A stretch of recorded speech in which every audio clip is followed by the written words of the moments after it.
Everyone, welcome to my YouTube channel. मैं वंदना मुदकर। तो आज हम पढ़ेंगे अल्प प्राण, महाप्राण, सघोष और अघोष वर्ग। ठीक है, यानी वर्ण व्यवस्था के अंतर्गत हम आज इन चारों को पढ़ेंगे। इन चारों से प्रश्न आपके एग्जाम में अवश्य ही पूछे जाते हैं। बहुत ही महत्वपूर्ण टॉपिक है, चाहे आप रीट की तैयारी कर रहे हैं, बीपीएससी की कर रहे हैं, केवीएस की कर रहे हैं, यूपी टेट की कर रहे हैं, यानी आप चाहे किसी भी एग्जाम की तैयारी कर रहे हैं और हिंदी में आपके इस टॉपिक से प्रश्न अवश्य ही पूछे जाते हैं। साथ ही साथ इसे हम पूर्ण ट्रिक के साथ पढ़ेंगे, क्योंकि पेपर टाइम हम सघोष और अघोष, अल्पप्राण और महाप्राण, इन चारों में कंफ्यूज ज्यादा हो जाते हैं, भूल जाते हैं कि कौन सा क्या है। तो मैं आपको ऐसी ट्रिक बताऊंगी कि आप एग्जाम में यानी सेकंडों में ट्रिक से इन वर्णों को निकाल पाओगे और आपका बिल्कुल भी गलत नहीं होगा। और इससे पहले हमने जो भी आपके स्वर और व्यंजन है उनके भेदों को पढ़ लिया है। व्यंजन के कितने भेद हैं, अंतस्थ व्यंजन है, ऊष्म व्यंजन है, ये सारी चीजें। तो आशा करती हूँ वीडियो आपने देख ली होगी। नहीं देखी है तो आप पहली वीडियो भी अवश्य देखना, और आपके लिए प्लेलिस्ट भी जल्दी ही बना दी जाएगी। तो देखो, सबसे पहले आज हम पढ़ेंगे अल्पप्राण, महाप्राण, सघोष और अघोष। कॉपी पेन लेकर के बैठना, आप नोट्स अपने बना सकते हो। ठीक है, वीडियो को लास्ट तक अवश्य देखना। देखो, सबसे पहले हम बात करते हैं कि अल्पप्राण। अल्पप्राण किसे कहते हैं? अल्पप्राण यानी ऐसी ध्वनियां जिनको बोलने में, ठीक है, यानी उच्चारण में कम प्राणवायु का प्रयोग होता है, वो हमारी अल्पप्राण होती है। महाप्राण यानी जिनको बोलने में ज्यादा प्राणवायु का प्रयोग होता है। ठीक है, तो वो हमारी क्या होती है कि हमारी मतलब महाप्राण होती है। ठीक है, तो जैसे कि आप लिख सकते हो, ऐसी ध्वनियां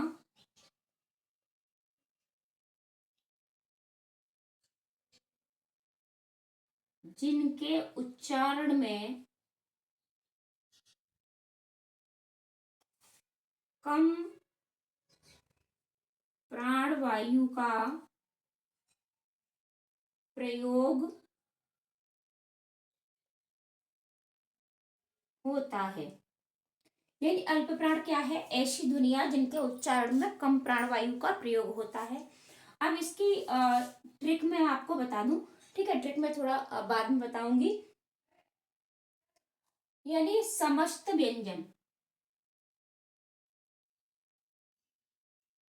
समस्त, पहले हम इसकी परिभाषा लिखेंगे। समस्त व्यंजन वर्ग के, देखो वर्ग और वर्ड ये दोनों भी हम पहले की वीडियो में ठीक है पढ़ चुके हैं। वर्ग क्या होते हैं, जैसे कि हमारे व्यंजनों को जो भी कितने वर्गों में बांटा गया है, तो ये आपके 5 वर्गों में बांटा गया है। ठीक है, ये वर्ग हैं आपके, जैसे कि का वर्ग, ठीक है, और आपका चा वर्ग, ठीक है, टा वर्ग, फिर आपका ता वर्ग, इस तरीके से पा वर्ग 5 वर्गों में बांटा गया है। और वर्ण वही इसके अंतर्गत आपके का, खा, गा, घा, अंगा, ठीक है, चा, छा, जा, झा, अंगा, इस तरीके से ये जो आपके वर्ण है, ठीक है, ये आपके वर्ण है और ये आपके वर्ग है। इसे हम पहले भी पढ़ चुके हैं। तो समस्त व्यंजन वर्ग के,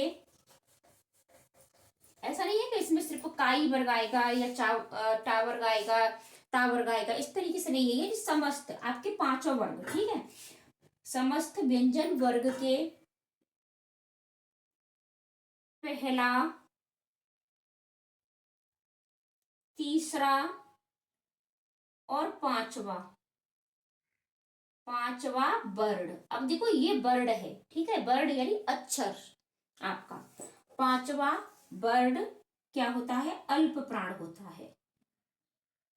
अल्प प्राण होता है। तो अल्प प्राण आपको अच्छे से समझ में आया होगा। ऐसी ध्वनियां जिनके उच्चारण में कम प्राणवायु का प्रयोग होता है। समस्त व्यंजन वर्ग का पहला, तीसरा और पांचवा वर्ण अल्प प्राण होता है। तो अब हम इसे कैसे देखेंगे? तो ट्रिक आप लिख लो। ठीक है, ट्रिक है इसकी आपकी 1, 3, 5 अंतस्थ। ठीक है, 1, 3, 5 अंतस्थ, ये इसकी ट्रिक है, या फिर आपको इसको इस तरीके से भी याद कर सकते हो, 135 अंतस्थ। तो इसमें आपका पहला आएगा, तीसरा आएगा, पांचवा आएगा। तो ये किस तरीके से आएंगे इन्हें भी हम लिखते हैं।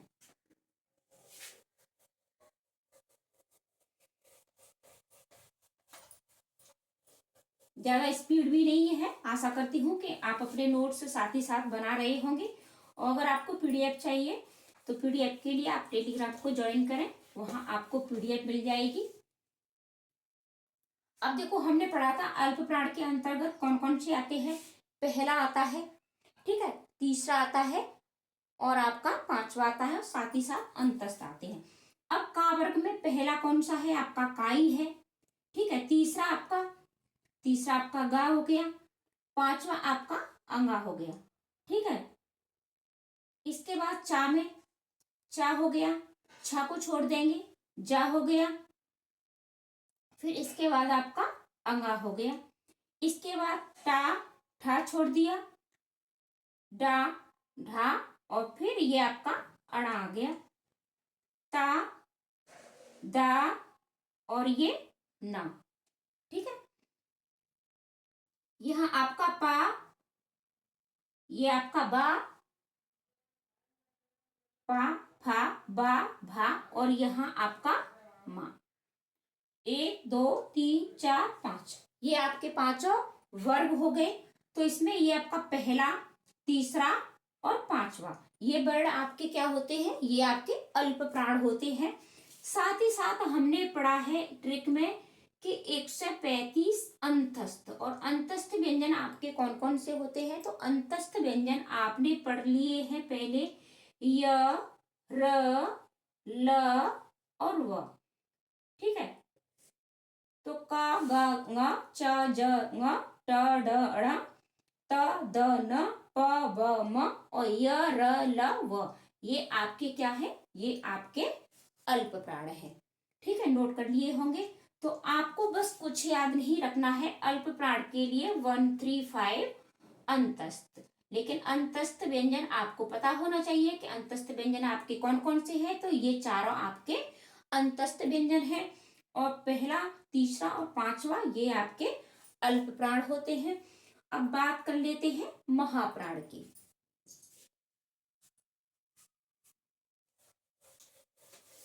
अब महाप्राण की बात करते हैं तो अल्प प्राण यानी उच्चारण में कम, ठीक है, प्राणवायु का प्रयोग होता है। आप बोल के देखिए क, ठीक है, बहुत आसानी से बोलते हैं क। आप सेकंड बोलोगे ख, ठीक है, क और ख बोल के, जब भी उच्चारण में जो हमारी ये मतलब श्वास निकलती है, ठीक है, घर्षण जो होता है, तो वो कम और ज्यादा होता है, उसी आधार पर इनको रखा गया है। अब बात महाप्राण की कर लेते हैं, तो इसकी भी आप परिभाषा लिख लीजिएगा।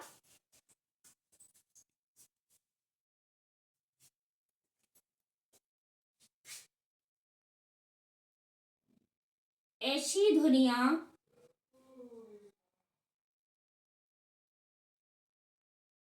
जिनके उच्चारण में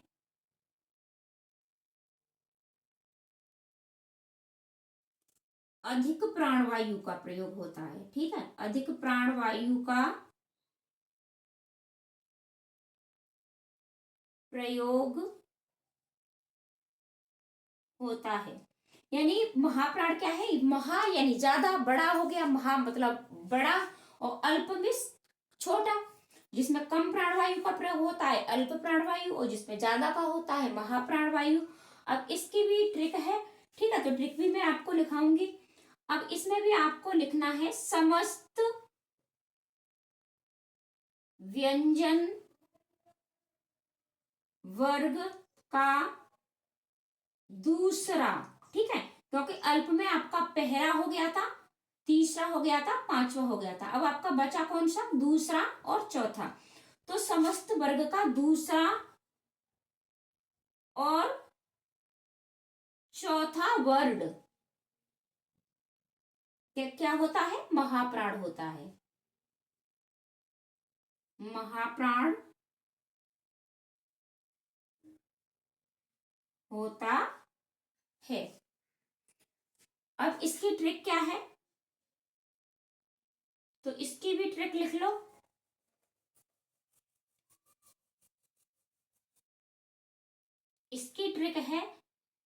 24 ऊष्म।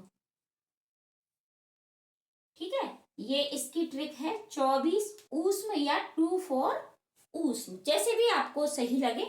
तो इस तरीके से, यानी दूसरा और चौथा साथ ही साथ सारे ऊष्म व्यंजन आपके। ठीक है, ऊष्म व्यंजन।